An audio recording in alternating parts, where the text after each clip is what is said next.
प्रिय मित्रों नमस्कार। मैं ओझा सर धारा क्लासेस के माध्यम से आपके बीच में उपस्थित हुआ हूं। आज मैं आपको एक दूसरे एडजेक्टिव्स के विषय में बताने जा रहा हूं, जिसको डिमॉन्स्ट्रेटिव एडजेक्टिव्स कहते हैं। डिमॉन्स्ट्रेटिव एडजेक्टिव्स, डिमॉन्स्ट्रेटिव प्रोनाउन आपने इसके पहले पढ़ा था। डिमॉन्स्ट्रेटिव प्रोनाउन जो है संकेतवाचक सर्वनाम होता है। इसी तरह से डिमॉन्स्ट्रेटिव एडजेक्टिव जो होता है ये भी एक संकेतवाचक विशेषण होता है। तो ये डिमॉन्स्ट्रेटिव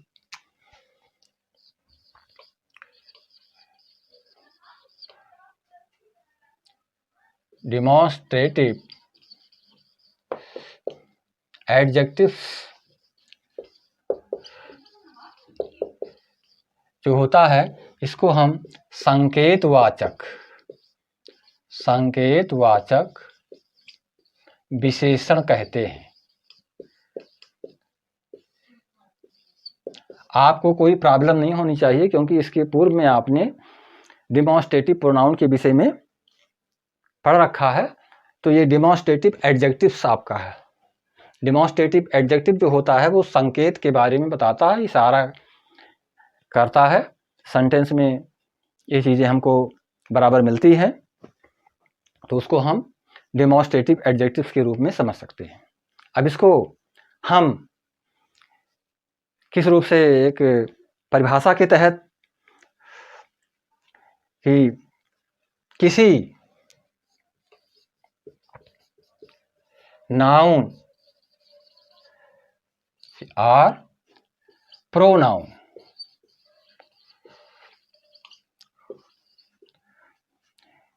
की ओर संकेत करने वाला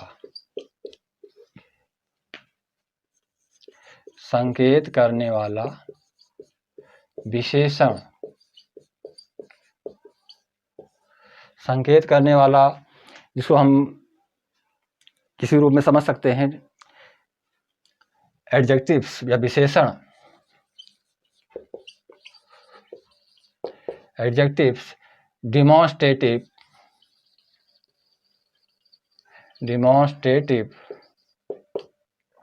adjective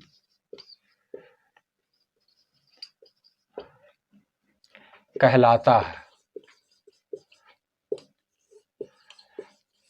what does it mean? मेरे दोस्तों, किसी नाउन और या प्रोनाउन अर्थात किसी संज्ञा और सर्वनाम का की ओर संकेत करने वाला विशेषण, जिसको एडजेक्टिव कहते हैं, उसको हम क्या कहते हैं? डिमॉन्स्ट्रेटिव एडजेक्टिव कहते हैं। उसको हम डिमॉन्स्ट्रेटिव एडजेक्टिव्स के रूप में समझते हैं, जिसमें कि किसी व्यक्ति की तरफ इशारा हो रहा है, किसी स्थान की तरफ इशारा हो रहा है, किसी वस्तु की तरफ इशारा हो रहा है, किसी सर्वनाम की ओर इशारा हो रहा है, उसको साथ में लेकर के। तो नाउन और प्रोनाउन, अब नाउन के तहत सारी चीज़ें आ जाती हैं। उसके नाउन के जगह पे जो प्रयोग वर्ड्स किए जाते हैं उसको प्रोनाउन कहते हैं। प्रोनाउन के रूप में जो चीज़ें प्रयोग की जाती हैं तो उसको हम इस तरह से समझ सकते हैं। अब मैं कुछ एग्जाम्पल्स आपको बताने वाला हूँ। इसमें प्रमुख रूप से आप ये समझ लीजिए कि जैसे हम किसका प्रयोग करते हैं? दिस का प्रयोग करते हैं, दैट का प्रयोग करते हैं, दीज का प्रयोग करते हैं, दोज का प्रयोग करते हैं।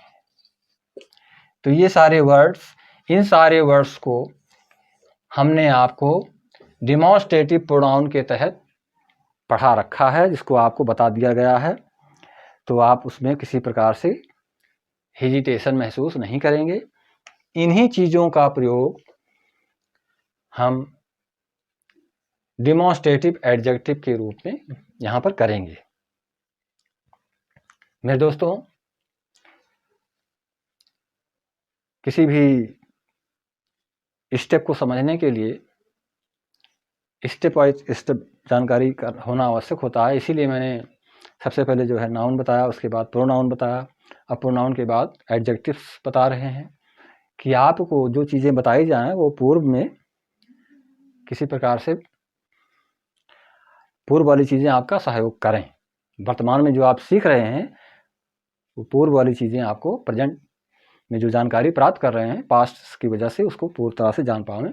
इसलिए जो है आवश्यक था कि यहाँ पर हम इन चीज़ों को बताते। अब इसको देखें एग्जाम्पल्स के रूप में आप कैसे इसको प्रयोग ले सकते हैं, एग्जाम्पल्स में आप इसको कैसे समझ सकते हैं। तो जैसे कि आपने डेमोन्स्ट्रेटिव प्रोनाउन में पढ़ा था कि this is a boy, these are chairs, तो यहाँ पर हम उसको इस तरह से लिख सकते हैं कि this boy is reading a book. ध्यान दें, दिस बॉय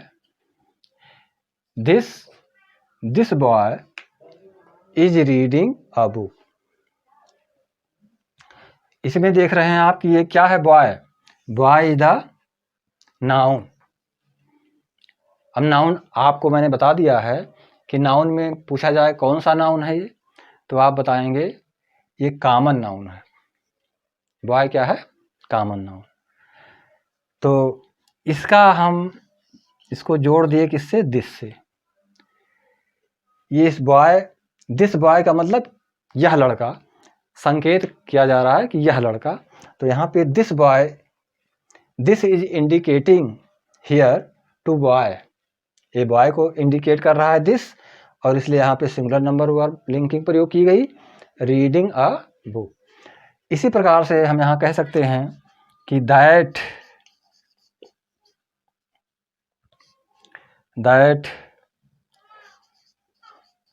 बैग इज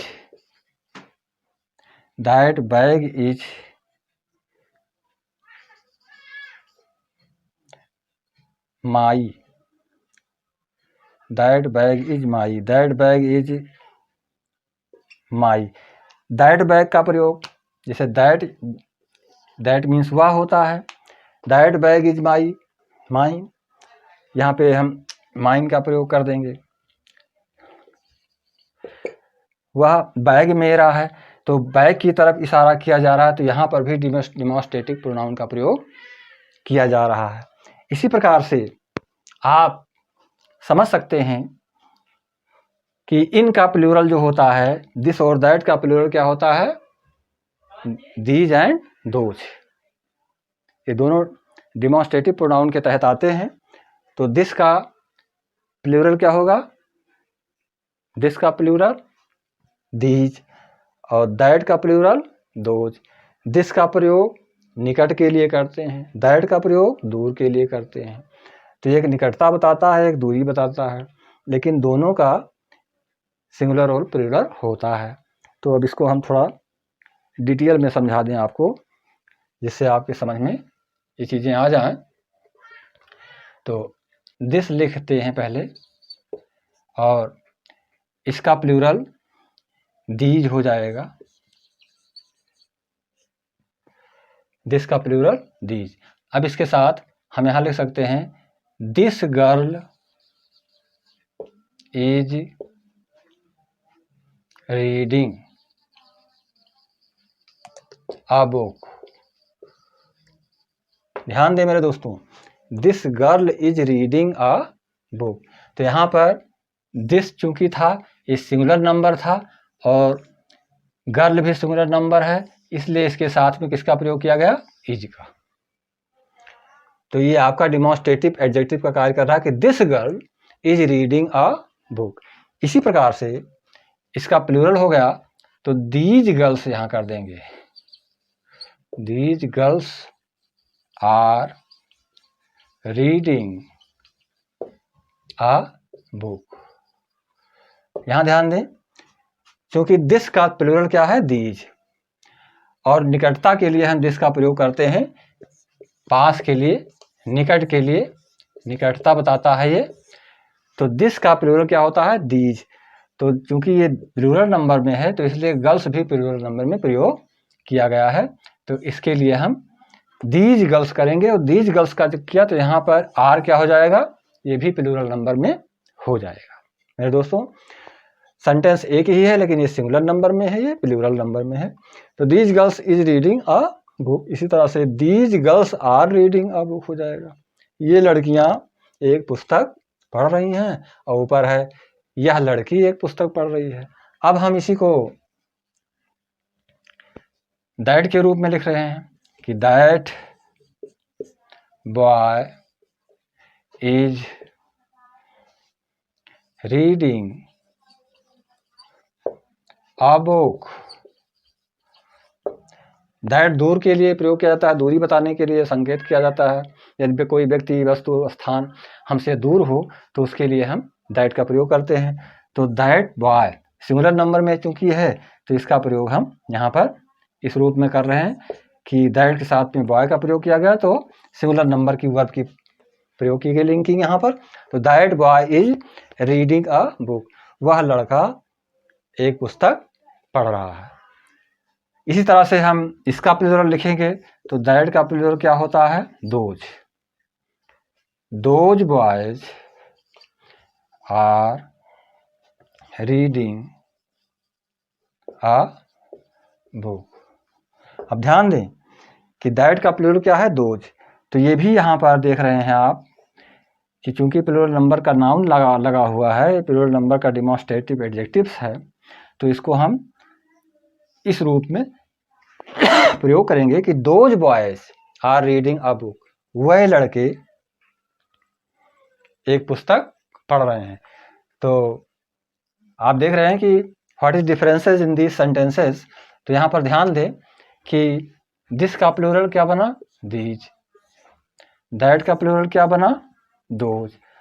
और इसके साथ हमने जो प्लूरल नंबर होता है उसके साथ हमको किसका प्रयोग करना था, प्रेजेंट टेंस में, प्रेजेंट कंटीन्यूअस टेंस में लिंकिंग वर्ब के रूप में इज एम आर का प्रयोग किया जाता है। तो यहाँ पर आर का प्रयोग किया गया। अगर ये टेंस आपका, ये सेंटेंस आपका पास्ट में होता तो हम यहाँ पर वाज का प्रयोग करते, यहाँ पे वर का प्रयोग करते। इस तरह यहाँ पर वाज का प्रयोग करते, यहाँ पे वर का प्रयोग करते। जैसे कि this girl was reading a book, यह लड़की एक पुस्तक पढ़ रही थी। और these girls were reading a book, वह लड़कियां एक पुस्तक पढ़ रही थीं। तो यहाँ पर जिस भी टेंस में, क्योंकि ये प्रेजेंट टेंस में है तो प्रेजेंट में होने के कारण जो है इसमें इज आर का प्रयोग किया गया है। अगर पास्ट में होता तो हम उसका जो है वाज बियर का प्रयोग करते। तो डेमोन्स्ट्रेटिव प्रोनाउन के तहत जो है हम इसी प्रकार के वर्ड्स का प्रयोग करते हैं जो कि हमारे लिए आवश्यक होते हैं। जैसे ही यहाँ पर हम प्लूरल में दीज और दोज का प्रयोग करेंगे तो प्लूरल नंबर की लिंकिंग वर्ब का प्रयोग यहाँ पर होगा। ये डेमोन्स्ट्रेटिव एडजेक्टिव्स का कार्य करता है। कैसे कार्य करता है अब आप समझ सकते हैं। यदि कोई समझने में कोई परेशानी है तो फिर दोबारा मैं देख रहा हूँ कि यहाँ पर देखें, दिस गर्ल का मतलब होता है, दिस गर्ल का मतलब होता है इशारा किया जा रहा है कि दिस गर्ल का मतलब यह लड़की, एक संकेत किया जा रहा है, दूसरी लड़की की बात नहीं की जा रही। दिस गर्ल का मतलब यही लड़की, तो और दैट गर्ल का मतलब वह लड़की। तो इशारा किया जा रहा है, उस पर एक जोर दिया जा रहा है। तो यहाँ पर हम दिस गर्ल का प्रयोग किए, दिस बॉय का प्रयोग कर सकते हैं, दिस सिटी का प्रयोग कर सकते हैं, दिस वस्तु के रूप में दिस टेबल का प्रयोग कर सकते हैं। तो व्यक्ति, वस्तु और स्थान इनके जगह पर प्रयोग किए जा सकते हैं।